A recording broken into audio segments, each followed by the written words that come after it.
Assalamualaikum warahmatullahi wabarakatuh. Selamat pagi anak-anak. Hari ini kita akan belajar mengenai konsep turunan fungsi trigonometri. Nah, seperti apa konsep turunan fungsi trigonometri?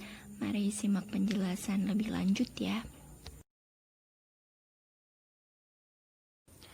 Nah, tujuan pembelajaran hari ini nantinya kalian diharapkan mampu menggunakan konsep turunan fungsi untuk menentukan turunan fungsi trigonometri dengan tepat. Lalu kalian juga mampu membuktikan rumus turunan fungsi trigonometri dengan benar. Selanjutnya, Ibu ada sedikit motivasi untuk kalian. Nah, motivasi ini berbunyi, jika engkau tidak sanggup menahan lelahnya belajar, maka engkau harus menanggung pahitnya kebodohan. Nah, untuk pada masa pandemi COVID seperti ini, tentunya kalian harus belajar lebih keras lagi karena kita tidak bisa belajar secara tatap muka ya. Jadi kita hanya bisa belajar melalui daring, itu pun hanya terbatas waktu. Untuk itu, kalian harus tetap semangat belajar meskipun kalian harus menanggung lelahnya belajar. Karena jika tidak, maka kalian nanti akan menanggung pahitnya kebodohan. Tentu kalian tidak mau menjadi anak bodoh ya. Apa sih manfaat mempelajari turunan fungsi trigonometri? Nah, kalian tentunya memiliki smartphone. Nah, smartphone yang kalian gunakan dapat dioperasikan berkat adanya suatu benda yang bernama kapasitor. Kapasitor ini memungkinkan adanya teknologi touchscreen. Tegangan yang terdapat pada kapasitor membentuk fungsi trigonometri, yaitu VT sama dengan V0 sin omega T.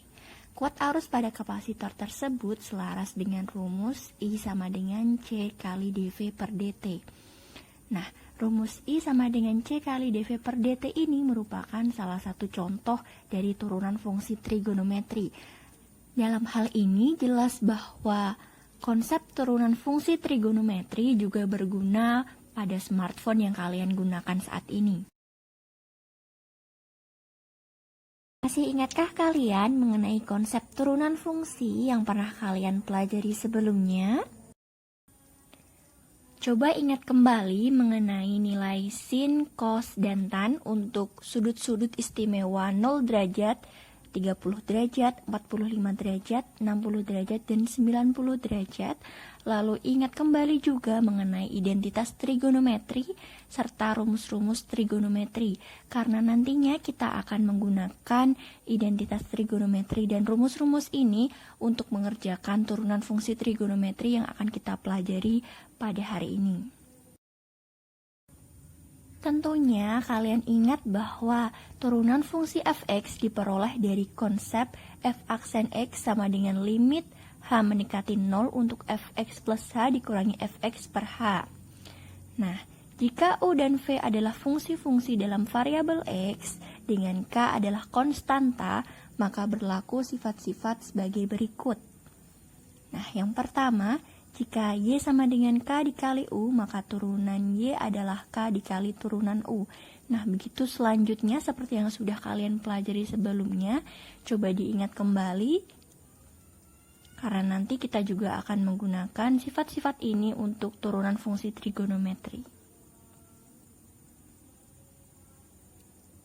Sudah ingat ya?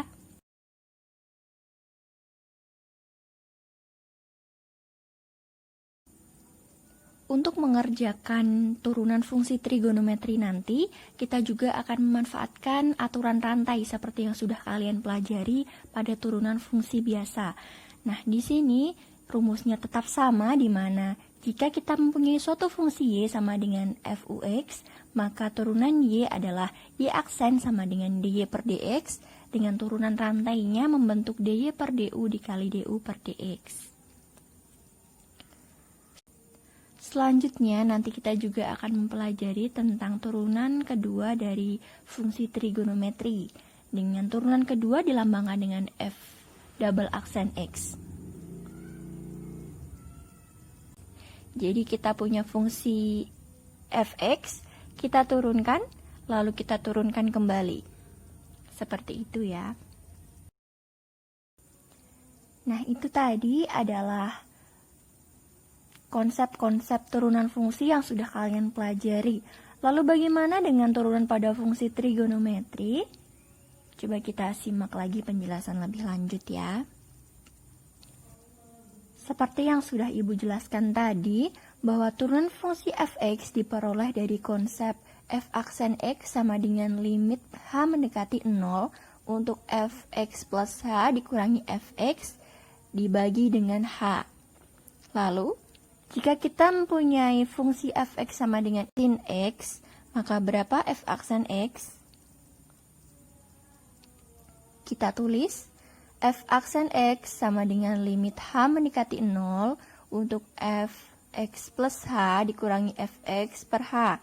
Lalu kita substitusikan fungsi f(x)-nya dengan sin x, maka kita peroleh f aksen x sama dengan limit h mendekati 0 untuk sin x plus h dikurangi sin x per h. Nah, kalian ingat kembali mengenai sifat dari trigonometri, di mana sin a plus b bisa kita jabarkan menjadi sin a cos b ditambah cos a sin b. Nah, kita rubah a dan b-nya ini menjadi x plus h, maka kita peroleh f aksen x sama dengan limit h mendekati 0 sin x cos h plus cos x sin h dikurangi sin x, lalu kita bagikan dengan h. Nah, ekuivalen kita kelompokkan yang memiliki sin x menjadi seperti ini. Lalu kita keluarkan sin x-nya, kita peroleh f aksen x sama dengan limit h mendekati 0 sin x dikalikan dengan cos h dikurangi 1, lalu ditambah cos x dikali sin h per h. Lalu kita pisahkan limitnya sesuai dengan sifat limit yang telah kalian pelajari. Lalu ingat bahwa di sini sin x merupakan konstanta karena limitnya adalah h mendekati 0, sedangkan sin x tidak memiliki variabel h.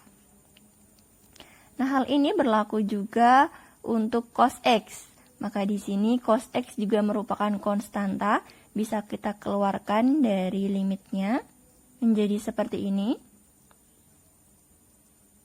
Lalu nilai limit dari h mendekati 0 untuk cos h dikurangi 1 per h adalah 0. Dengan penjelasan sebagai berikut, sudah Ibu cantumkan penjelasannya. Bisa diamati langkah-langkahnya. Di sini Ibu menggunakan sifat-sifat limit yang sudah kalian pelajari pada bab sebelumnya. Sehingga kita bisa peroleh f aksen x sama dengan sin x dikali 0 ditambah cos x dikali 1. Karena limit h mendekati 0 untuk sin h per h adalah 1. Dari sini kita peroleh bahwa f aksen x-nya sama dengan cos x. Jadi, turunan fx sama dengan sin x adalah cos x. Sampai di sini jelas ya. Dari penjelasan tadi, kita peroleh bahwa turunan dari sin x adalah cos x. Dengan menggunakan konsep limit seperti yang sudah Ibu jelaskan tadi, kalian akan memperoleh juga bahwa turunan cos x adalah negatif sin x. Nah, untuk cos x ini, Ibu minta kalian buktikan secara mandiri, kalian coba sendiri sebagai tugas mandiri. Lalu jika kalian mengalami kendala, kalian bisa tanyakan langsung kepada Bu Afifah, bisa melalui WA atau PC personal ya.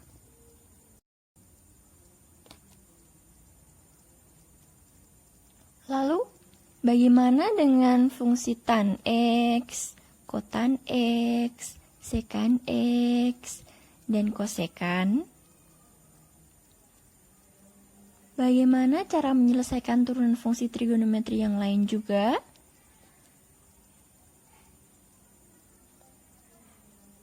Nah, perhatikan penjelasan berikut ini. Simak baik-baik ya. Nah, anak-anak, Tadi kita sudah belajar mengenai turunan sin dan turunan cos, di mana kita sudah membuktikan bahwa turunan sin adalah cos X, serta kita dapatkan bahwa turunan cos X adalah min sin X. Lalu bagaimana dengan turunan tan X, kosekan X, sekan X, dan kotan X? Mari kita simak penjelasan lebih lanjut ya. Yang pertama, tan X. Jika kita mempunyai suatu fungsi fx sama dengan tan X,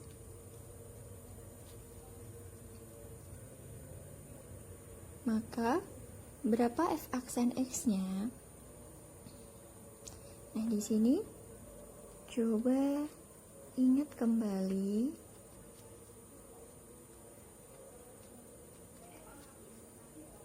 bahwa tan X bisa kita nyatakan menjadi sin X per cos X.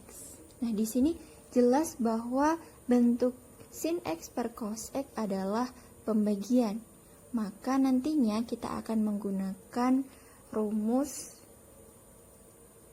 di mana jika kita punyai Y sama dengan U per V, maka turunan dari Y adalah V dikali turunan U dikurangi U dikali turunan V per V dikuadratkan. Seperti ini.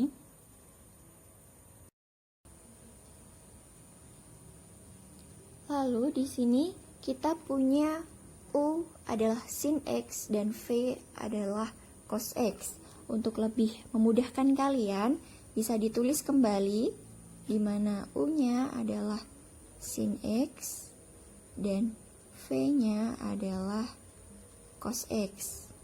Dari sini kita peroleh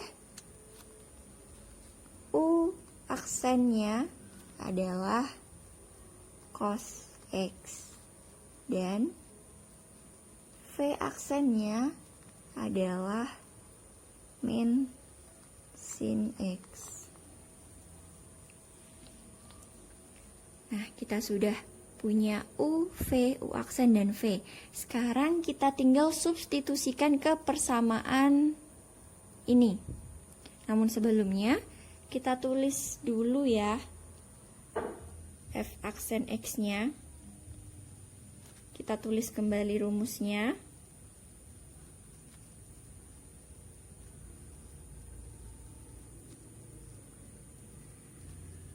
Nah, kalau sudah seperti ini, tinggal kita substitusikan.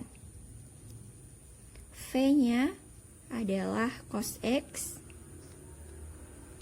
lalu U aksennya juga cos X,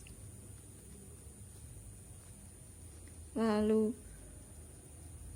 U-nya adalah sin X, lalu V aksennya min sin X. Kita bagikan dengan V kuadrat. V-nya di sini cos X, maka V kuadratnya adalah cos kuadrat X. Nah, selanjutnya hasilnya kita peroleh cos X kali cos X. Kita dapatkan cos kuadrat X. Lalu min sin X kali min sin X, kita peroleh sin kuadrat X. Tandanya berubah menjadi positif ya, karena negatif dikali negatif. Lalu kita bagikan dengan cos kuadrat X.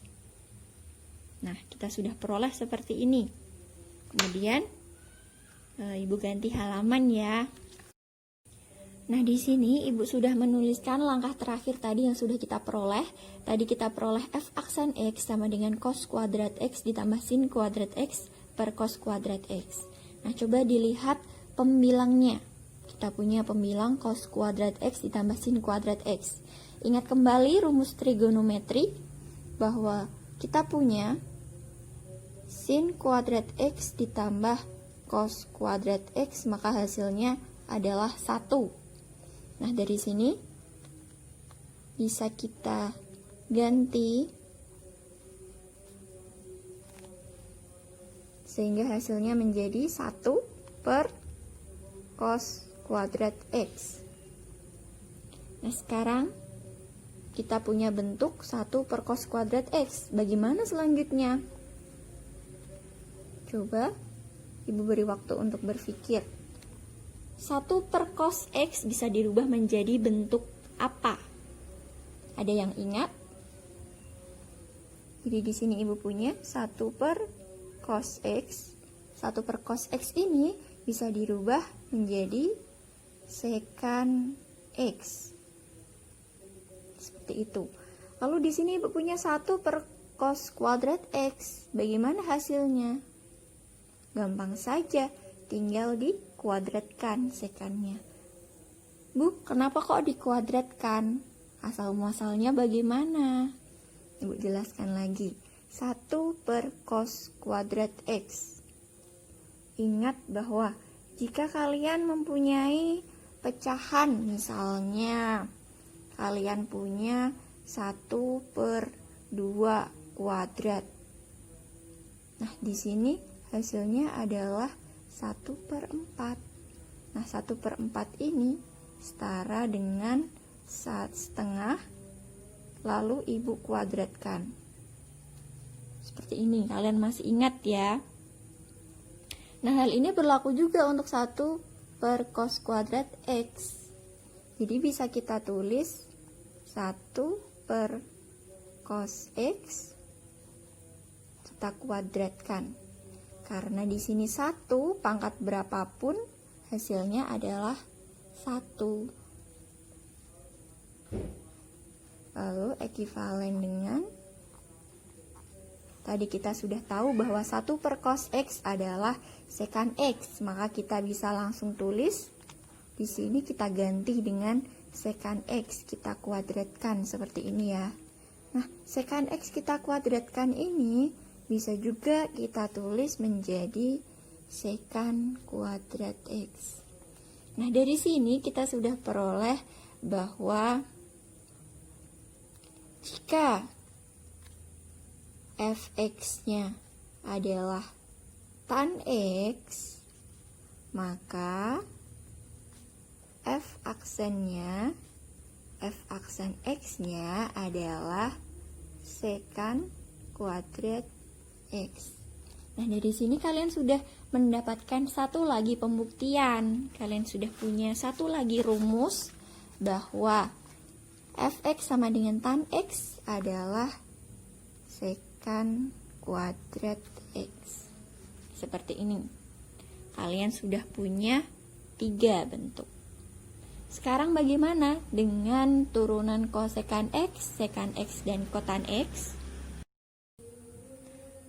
Nah, anak-anak, untuk konsep turunan dari fx sama dengan kosekant X, fx sama dengan secant X, dan fx sama dengan kotan X, kalian hanya menggunakan strategi yang serupa pada yang sudah Ibu jelaskan tadi untuk mencari turunan dari tan X.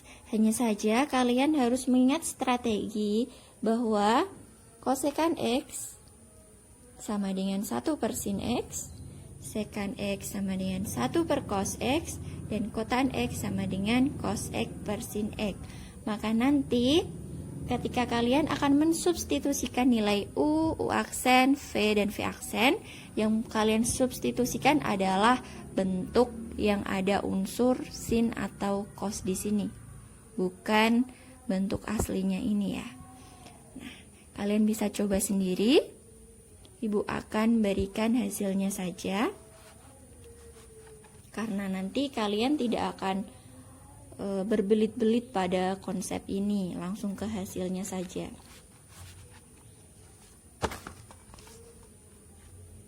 Nantinya kalian akan mendapatkan bahwa turunan dari kosekant X adalah min kotan X kosek X. Turunan dari secant X adalah tan X secant X. Turunan dari kotan X adalah min kosek kuadrat X.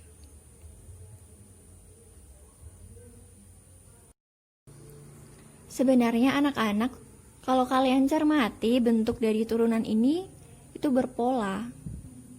Misalnya, Untuk tan X, turunannya adalah sekant kuadrat X. Sedangkan untuk turunan kotan X adalah negatif kosekant kuadrat X. Dari tan, kalian hanya perlu menambah ko dan diberi negatif. Hal ini berlaku juga untuk sekant X dan kosekant X. Jika turunan sekant X tan X sekant X, maka turunan dari kosekant X kita hanya perlu menambah masing-masingnya ko dan diberi tanda negatif. Seperti itu. Jadi mengingatnya sangat mudah ya. Kalian sebetulnya hanya perlu mengingat turunan sin dan cos saja. Atau perlu juga ditambahkan turunan dari tan X dan sekant X saja. Untuk mengingat yang lain, kedua yang lain ini cukup mudah. Bisa paham ya maksud ibu ya? Jika kalian ingin mencoba membuktikan, silahkan. Dan jika mengalami kendala, kalian bisa tanyakan langsung kepada ibu, bisa melalui PCWA atau Telegram. Selanjutnya, untuk aturan rantai di sini ibu sudah cantumkan rumusnya. Aturan rantai biasanya digunakan kalau fungsinya itu kompleks seperti itu ya, tidak hanya terdiri dari X saja. Nah, aturan rantai ini nantinya bentuknya adalah seperti ini. Agar kalian lebih paham lagi, ibu beri contoh ya. Contoh. Misalkan ibu punya suatu fungsi fx adalah cos 7x. Maka berapa f aksen x-nya? Coba di sini kalian perhatikan. Cos di sini tidak hanya cos x saja, tapi dia cos 7x. Artinya dia merupakan salah satu contoh bentuk fungsi fux, di mana fux-nya adalah cos 7x, ux-nya adalah 7x. Sampai di sini bisa paham ya yang ibu maksud? Langsung kita gunakan konsep aturan rantainya. Kita tulis di sini. D f ux per d ux kali d ux per dx. Kenapa ibu menulisnya dfux per dux tidak seperti di LKS? Karena di sini biar kalian nanti paham mana yang dimaksud ux, mana yang dimaksud fux, dan kenapa kok rumusnya seperti itu. Nah, ibu sudah bilang tadi ya bahwa cos 7x di sini adalah fux-nya, karena dia tidak hanya cos x saja tapi cos 7x. Nah, ibu tulis di sini d, ibu tulis lagi yang ini cos 7x per d ux-nya. Ux-nya tadi adalah 7x. Ibu tulis d 7x. Lalu dikali dengan dux. Dux kembali lagi ke d 7x per dx. Seperti ini. Lalu kalau turunan dari 7x kalian sudah tahu ya, hasilnya 7. Turunan dari 7x adalah 7. Lalu kalau turunan dari cos 7x dengan d7x bagaimana? Bagaimana? Bingung ya? Sini Ibu jelaskan ya. Di sebelah sini. Kita tahu bahwa turunan jika kita punya fx sama dengan cos x, maka f aksen x-nya adalah min sin x. Padahal f aksen x ini merupakan d fx per dx. Jadi bisa ditulis d cos x per dx. Hasilnya ini tadi, min sin x. Nah, coba perhatikan di sini. D cos x per dx hasilnya min sin x. Dx cos x min sin x. Lalu kalau ibu punya di sini d cos 7x, terus di sininya d 7x, maka hasilnya berapa? Min sin 7x juga. Seperti itu. Nah, tadi d 7x per dx kita punya 7 karena turunan dari 7x adalah 7. Di sini kita sudah punya min sin 7x dikali 7. Tapi perlu diperhatikan bahwa 7 ini bukan masuk ke dalam sin. Maka 7 di sini merupakan suatu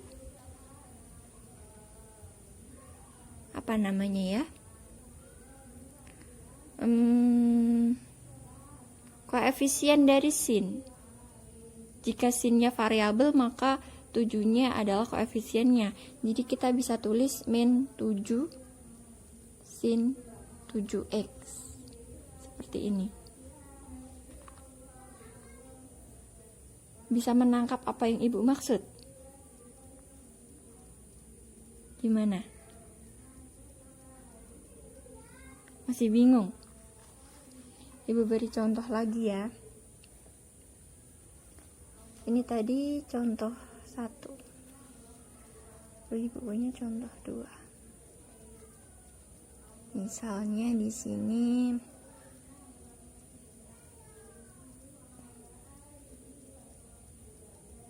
tan ya. Misalnya ibu punya di sini tan 5x. Langsung saja kita tulis f aksen x-nya d tan 5x per 5x dikali d 5x per dx. Seperti ini. D tan x per dx sama saja seperti turunan tan 5x, begitu. Tadi turunan tan x kita punya turunannya tan x adalah sekan kuadrat x. Maka kita tulis saja di sini sekan kuadrat x-nya kita ganti 5 karena di sini 5x, di sini 5x. Ganti 5x. Lalu turunan dari 5x adalah jelas 5. Hasilnya 5 sekan kuadrat 5x. Gimana? Sudah rada ada bayangan ya? Sudah paham ya? Lalu selanjutnya contoh yang ketiga masih dengan aturan rantai. Bu akan berikan contoh. Dipunyai fungsi fx adalah sin pangkat 5 4x. Nah, bentuk ini berbeda lagi dengan yang tadi ya, karena bentuk ini punya pangkat. Jadi f aksen x-nya langsung saja kita tulis bentuk aslinya, kita tulis lagi sin pangkat 5 4x. Lalu coba diperhatikan, setelah sin pangkat 5 4x,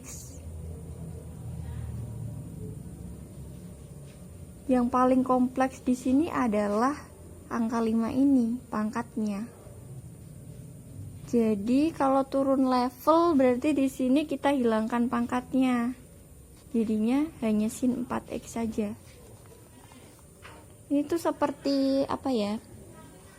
mengurangi level-levelnya begitu sampai ke paling yang sederhana di paling di belakang. Lalu kita kalikan lagi, kita tulis seperti yang di sini. D sin 4x. Langkah yang kedua, sekarang kita hilangkan sinnya. Kita tulis D4x. Lalu di sini kita tulis lagi D4x. Lalu yang terakhir adalah dx. Nah, seperti ini. Itu seperti hierarki ya, dari yang paling kompleks, lalu kita kurangi derajat kompleksnya sampai dia yang paling sederhana, yaitu dx. Dengan catatan penyebut yang pertama sama dengan pembilang yang kedua, lalu penyebut yang kedua sama dengan pembilang yang ketiga, dan seterusnya. Kalau derajatnya tambah lagi berarti di sini ada 4D seperti ini ya. Lalu sekarang di sini D sin pangkat 5 4x per D sin 4x. Kita bisa misalkan di sini langsung menjadi satu variabel, misalkan langsung ke U pangkat 5 DU pangkat 5 per DU seperti ini. Hasilnya adalah 5U pangkat 4. Bentuk sin 4x ini bisa kita misalkan menjadi suatu variabel, terserah kalian mau memisalkan apa. Kalau di sini Ibu misalkan U, maka sin pangkat 5 4x di sini menjadi U pangkat 5 dan sin 4x menjadi U.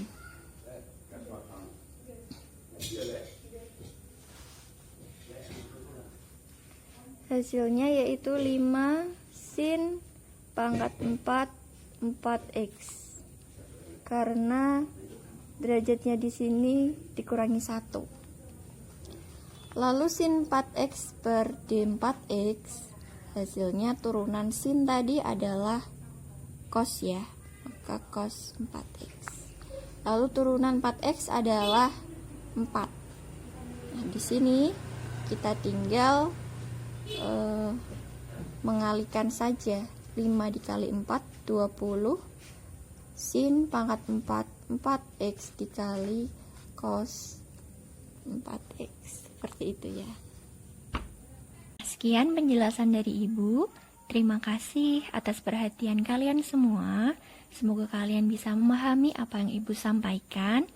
Wassalamualaikum warahmatullahi wabarakatuh. Semangat belajar.